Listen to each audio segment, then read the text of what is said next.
নমস্কার, আমার নাম অশ্বিনী কুমার ধর। আমার ভূতপূর্ব গ্রাম কুলটিয়া, জেলা যশোর। আমি আপনাদের সামনে আমার জীবনের কতগুলো কথা আপনাদের সামনে তুলে ধরতে চাই। আমার বয়স তখন 18 বছর। আমি তখন স্কুলে পড়ি। স্কুল থেকে আশেপাশে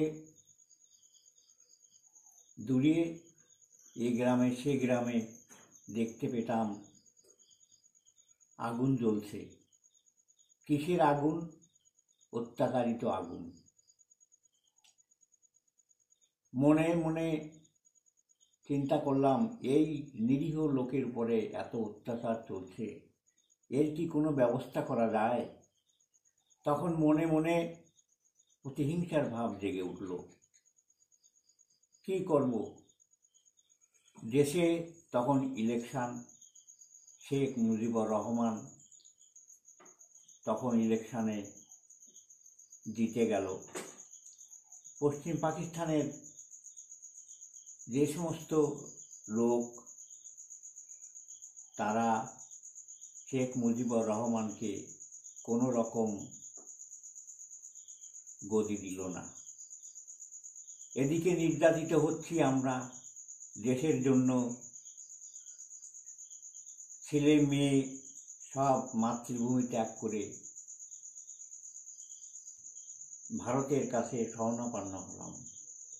ভারত সরকার আমাদের সেই শরণাপন্ন দেখে আমাদের টেনে নিল।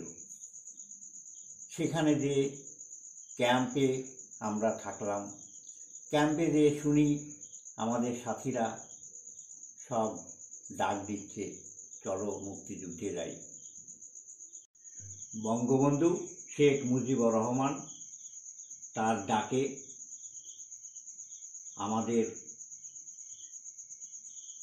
মুক্তিযুদ্ধ ট্রেনিংয়ের জন্য আমার যত সাথী আমরা ক্যাম্পে ছিলাম, সমস্ত সাথীদের ডাক দিল। আমরা মুক্তিযুদ্ধে ট্রেনিংয়ের জন্য প্রস্তুতি নিলাম। আমরা দেশ উদ্ধারের জন্য মুক্তিযুদ্ধে যোগদান করি। বিগত 6 মাস ট্রেনিংয়ের পরে আমরা যুদ্ধ করি। যুদ্ধে আমরা জয়লাভ করি।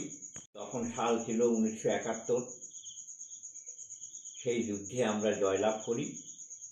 এই অবধি আপনাদের সামনে তুলে ধরলাম। এরপরে যদি আপনাদের জানবার ইচ্ছা থাকে আমাকে জানাবেন, আমি আরও ঘটনা বলব।